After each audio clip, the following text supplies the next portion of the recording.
prevent abuse and to limit the use of it only to eligible consumers,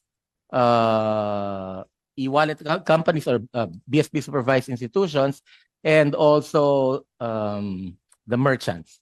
So you're trying to tell us today that you're slowing down from the earlier statement when Senator Cayetano was here, Alan Cayetano and the other Senator Erwin Tulfo, Raffy Tulfo, that we are supposed to slow down the use of e-wallets for these online gaming apps. What you're saying now is a sort of like a turnaround from the message given this morning when you said that they're going to take out these apps from the e-wallets. Is somebody dictating to the BSP now, telling you na sayang kita natin, wag mo sabihin yan, wag mo iban yan. Kasi mayayaman na kalaban natin dito. Puro mga bilyonaryo. So ang tanong ko po, Deputy Governor, kayo ba ay na yun bumabaliktad sa decision sa plano ninyo na pagbawalan o hinain paggamit ng e-wallets dito sa mga online gambling platforms na ito? Your Honor, hindi po. Ang sinasabi po namin na while we are finalizing the circular that will now regulate the use of these websites and these apps, we are suspending it. So until such time that we are able. Okay, suspending is good enough for me for the meantime while we're trying to come up personally, no? While we're trying to come up with a policy statement. And finally, Mr. President, no, yung BSP should be also aware of the online lending apps because they are using it, both the legal and illegal, for these online gaming sites. Pag natalo na po kayo, lalabas yung app, meron kayong pwedeng utangan. And it's a shame campaign pa. I can read so many texts here na sabihin mo sa mga kaibigan mo na si ganito ganyan, na hindi siya nagbabayad ng app, bubugbugin namin siya, hanapin namin siya. It's a shame campaign. Is that legal, Mr. Deputy Governor? Are they allowed to do that under so many laws that they're violating, Anti-Cyberbullying Act and all other acts? Are these online lending platforms allowed to do such? Your Honor, the lending operations. First of all, my first question, siguro, Your Honor, do you regulate them? Online lending sites and platforms? No, Your Honor, that's under the SEC's jurisdiction po. Under the SEC. So, but they charge interest rates. Di ba, it's the BSP, it's so hard to get a loan from the bank. You know, you have to sign documents, this thick, Your Honor, because I'm also a businessman in renewable energy. And to sign a bank loan, it's this thick, all notarized every page. And you have to follow the BSP rates for loans. Ito po, it's as low as 15% per month to a high of 20% per week. 20% interest rate kada semana, kada linggo. Ang ibig po sabihin yan, almost 80% ng hiniram nila in a month. Yan ba po illegal at dapat ba sana pumasok din ang BSP dyan, Your Honor? Your Honor, currently, because it's not under our jurisdiction, that's why we cannot take action on those lending companies, Your Honor. But we regulate those credit granting institutions that are under our jurisdiction, such as banks. Just banks. But alam mo, uso po na yun, I'll let you know, and you can talk to the banks about this because I have also banker friends. People now, especially the masang Pilipino, yung middle class, lower income middle class, and the daily wage earners, hindi na sila pupunta sa bangko. They only get their salary siguro from yung ATMs. But they are now loaning from these lending apps. Mr. Deputy Governor, put that in proper circumspect. I think the BSP should get involved in this because they are loan sharks. We're nothing but loan sharks, parang mafiosi. Pag hindi kayo babayad, bubugbugin kayo namin. At pag hindi pa kayo bumayad, pagkatapos ng mabugbog, ay papatayin namin kayo. That will lead into an increase in criminality, Mr. BSP, Deputy Governor. I hope you can take that also in consideration. If you need a law, let us know so that we can help you. And with finality, Mr. President, no, you don't have to answer that now. I know it is not in your jurisdiction, but I'm sure you're nodding in affirmative that we need a policy answer to that. And last, Mr. Chairman, it's not a question. We're just directing the committee to second the request of Senator Marcoleta on the 70 plus registered online gambling platforms. Please submit to the committee, PAGCOR and SEC, the ownership structure and officers of these companies and of all registered online gaming operators. And for the next hearing for the platforms, para at least alam na po nila, maaga pa. We'd like to ask PayMaya, Google Pay, GCash, and all the other e-wallets to give us the number of their users that are involved in online gambling. They have that number because yan po ay in their system. Kung sino pong Juan de la Cruz na nagsusugal dyan, alam po nila yan. We're not asking for the names for the Data Privacy Act. We're just asking for the numbers so we can be sure. Malaman po natin lahat ito.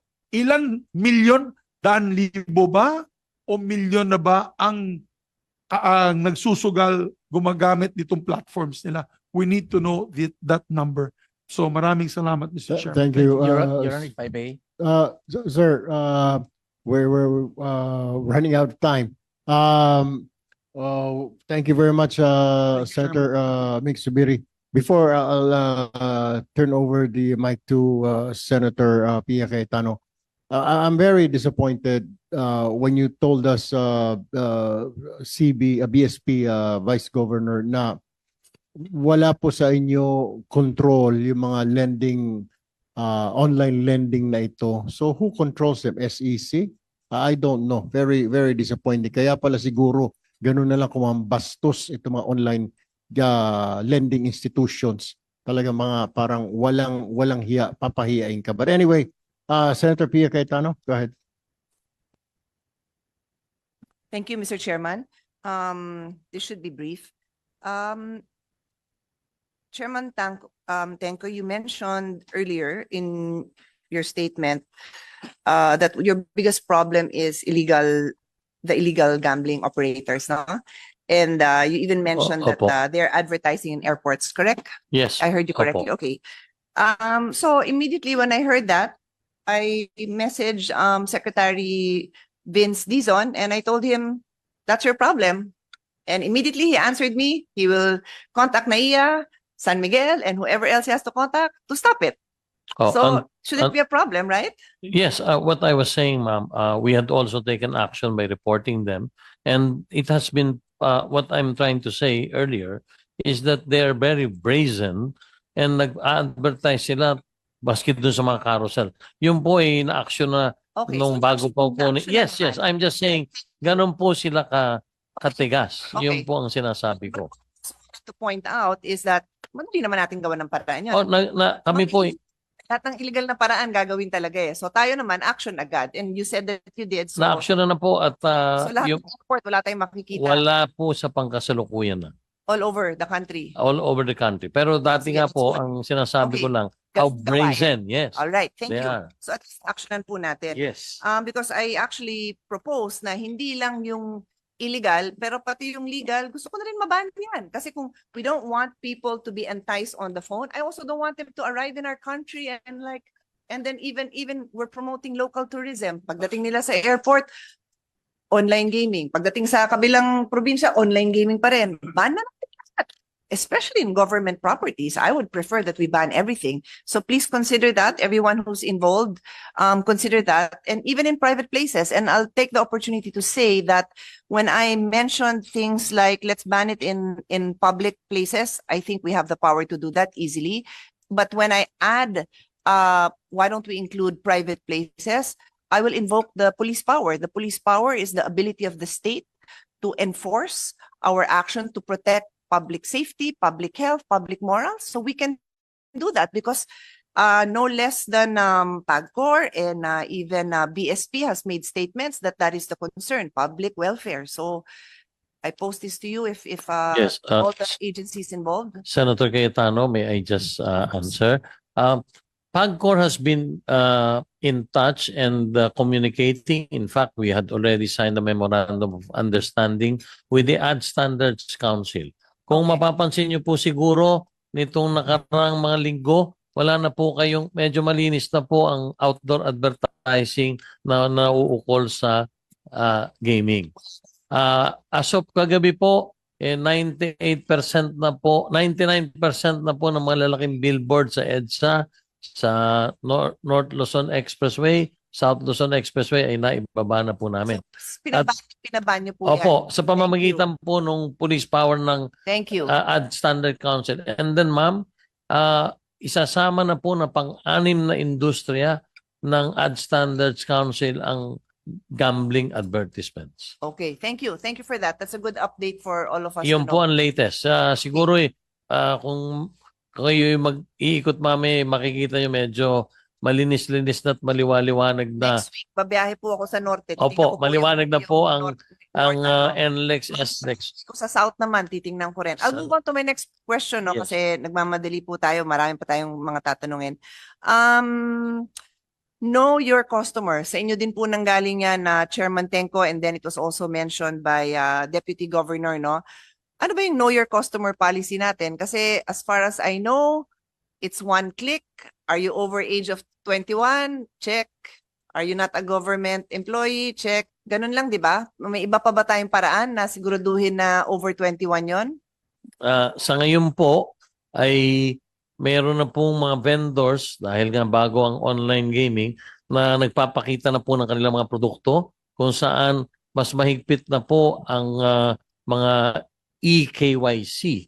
So sa pangasalukuyan, 21 years old and above, meron kang government ID at matapos doon ay sasagutin mo mga katanungan at pagkatapos doon ay bibigyan ka na ng pagkakataong makapaglaro. Ngayon, may secondary po kami na ginagawa, Senator Cayetano, na hindi po pumapayag ang PAGCOR na mabayaran ang jackpot, ang panalo ninyo kung malalaman namin na kayo ay isang banned personality, maging ikaw ay empleyado ng gobyerno, ikaw ay nagkaroon ng pakikiusap or doon sa programa po ng PAGCOR na self-exclusion, ay hindi kayo makasama.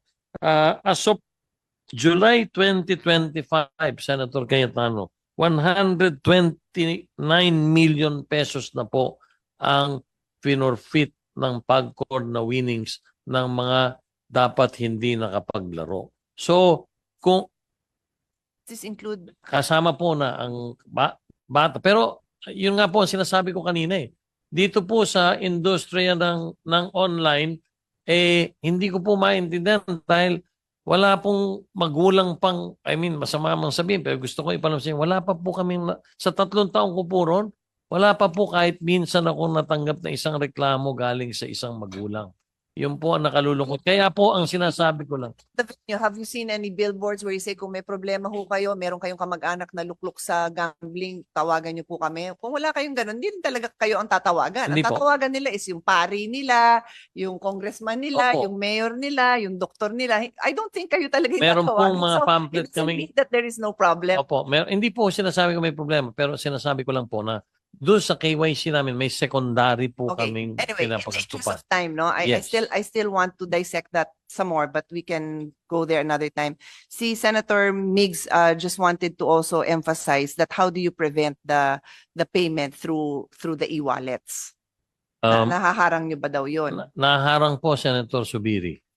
Sabi ko nga po as of July 31, 129 or 130 million pesos na po ang binoid namin na mga transaksyon nung mga hindi nararapat maglaro.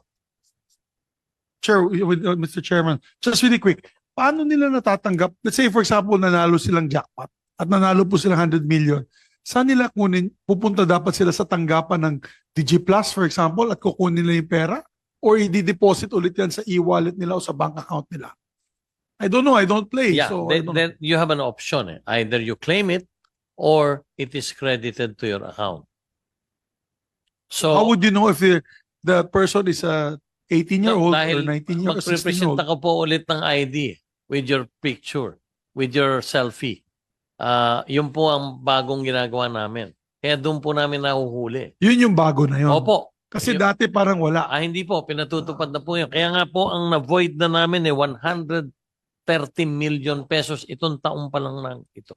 If I may, Go ahead, continue Senator on Pia. that point, no? Siguro, kung you can set an amount and for a certain amount, that can already cover their cost of transportation to go to your office and make sure na sila talaga yun. Hindi na magpa-selfie-selfie, nanalo na nga ng 1 million. Ano ba naman yung bumiyahe sila? Kahit galing pa sila sa Apari. Diba? Little things like that. Yung talagang know your customer. Ibig sabihin, seryoso tayo. Parang Right. PCSO as Senator Zubiri says. Okay, my last 2 points very quickly. Pagkor ulit, no, yung remittance po nyo sa Philippine Sports, well, una-una yung sa PhilHealth. So, you know, you take pride, and rightly so, I don't say that in jest. You take pride, we take pride when we know that we're doing good. And in the work that you do, ang consolation nyo sa gambling issue na to is nakakapagbigay kasi sa ganitong charity, sa ganitong charity. So sinasabi ko na nga sa inyo, since 2019 to 2025, our records show that PhilHealth never received those funds. So that's where we are. So when you say it, it hurts me. It hurts Senator Joel dahil, well, all of us, it hurts all of us, except that these are issues close to our heart. Hindi nga natatanggap ng PhilHealth. So if you're only knowing this now, then please get in touch with whoever you need to get in touch with. Is it your office? Is it in DBM? Where is it? Where are the funds?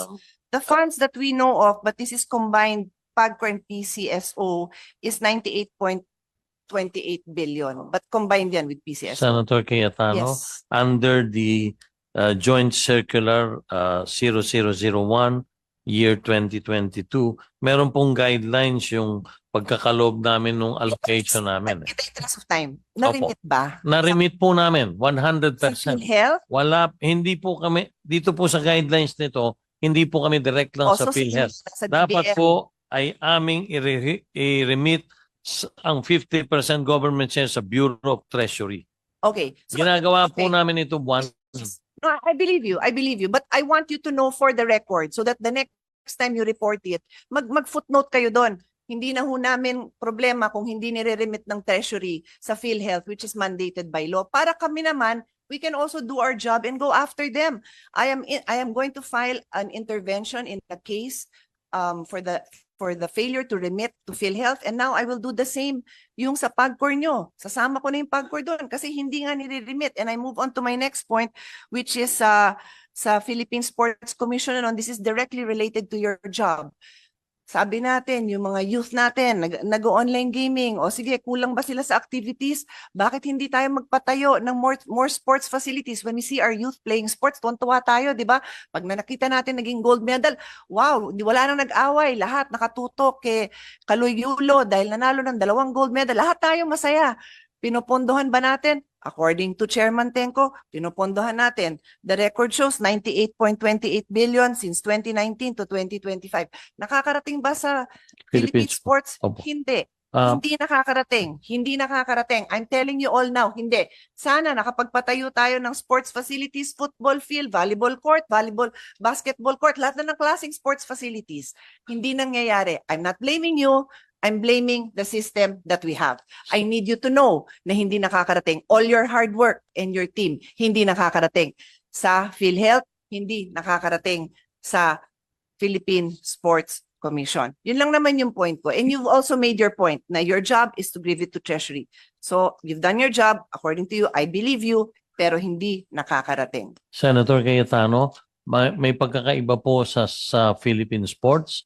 Buwanan po ako ang nagre-remit sa Philippine Sports. Hindi po bumababa ng 200 milyong piso kada buwan. Since your term. Sa term So, ko sure po, kayo. ako po ay buwanan pagdating po nung Agis hanggang A15. Okay, that's good news. Diretso po ang Ano cheque. na po? Sa panahon ko po, nung bago pa lang po ako ay 180 million. Ngayon po ay nasa sa 215 to 220 million pesos po kada buwan. Diretso po ang 220 million kada buwan? pesos po. 220 million kada buwan? Opo. O sige. Sir, thank you very much for that. unfortunately, wala si Senator Joel kasi kaming dalawa, ang pagkaalam namin, wala. So, Ang huli thank ko you for pong checking, clarifying. ma'am, ang huli pong checking na issue at na-remit kong personal sa Philippine Sports, 228 million. Ito Anong po month? ay para sa buwan ng Hulyo and June. Ibinigay po sa kanila noong July 17, 2025.